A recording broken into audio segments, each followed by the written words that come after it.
जाहीर चॅलेंज करतो, तुमच्यात हिंमत आहे ना तर दोघांनी वेगवेगळं लढून दाखवा ना. या लोकांचं आम्ही पानिपत केलं ना तर महाराष्ट्र सैनिक नाही आम्ही. यांची जी लढाई आहे ना, ही जागा कोणाला जास्त मिळावी याच्यासाठी यांचं हे चालू आहे सगळं केलेलं आहे. शिवसैनिक महाराष्ट्र सैनिक एकत्र मोर्चा झाला. त्या मोर्चाला आमचं यश आलं. कोणी दत्त अधिकारी होता, त्याची बदली देखील झाली. याच्यापुढे देखील आम्ही लोकहिताच्या कामांसाठी शिवसैनिक महाराष्ट्र सैनिक हे एकत्र तुम्हाला रस्त्यावर दिसतील.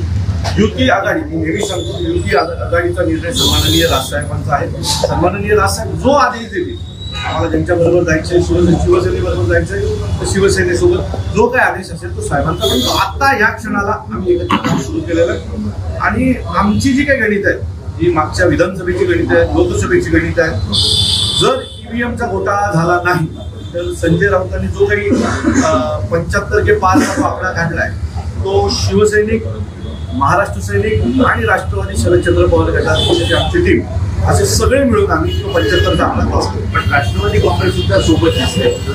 लोकांच्या प्रश्नासाठी ते सुद्धा सोबत असणार का? त्याच्यासोबत सुद्धा काम सुरू झालंय का? हे बघा, आता ह्या लोकांनी जी काय अराजकता मागवली भारतीय जनता पक्षाने आणि शिंदे गटाने, त्याच्यासाठी सर्व विरोधकांना एकत्र येणं खूप गरजेचं होतं.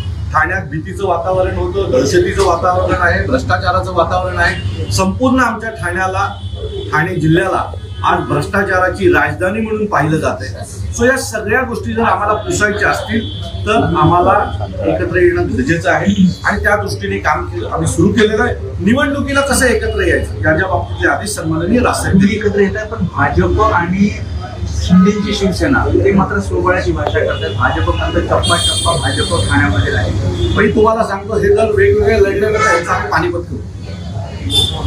कारण विधानसभेला राजन विचारायला पडलेली मतं, मला पडलेली मतं, याचं जर तुम्ही बेरीज केली तर हे वेगवेगळे आम्ही लढून दाखवावं. ह्यांच्यात हिंमत, आमचं चॅलेंज आहे.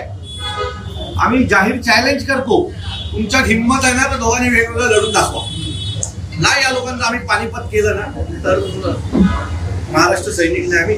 यांची जी लढाई आहे ना, ही जागा कोणाला जास्त मिळावी याच्यासाठी यांचं हे चालू आहे सगळं की आम्ही वेगवेगळे लढणार, एकला चलो रे.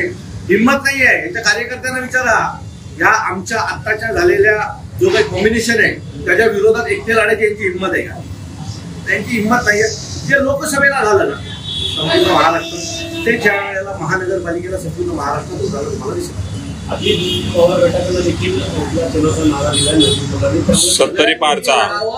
म्हणजे आमचा महानगरपालिकेवरचा दावा हा अजून व्यक्त होईल. सगळ्यांनी एकटे लढा, जे काय करायचं ते करा, पैशाचा काय वापर करायचा तो करा. तुम्ही जेवढे एकटे लढाल तेवढा आमचा महानगरपालिकेवरचा झेंडा मजबूत होईल. मात्र वरिष्ठांकडून सांगितलं होतं की विकासाच्या मुद्द्यावर घेऊन भ्रष्टाचाराच्या मुद्द्यावर एकत्र राहा असं वरिष्ठांनी त्यांचं सांगितलेलं आहे. विकास ठाण्यात काय नाही. ठाण्यात जे काय ते भ्रष्टाचार, वरिष्ठांना जो भ्रष्टाचार करायचा आहे त्याच्यासाठी एकत्र राहा, विकासासाठी एकत्र राहण्याची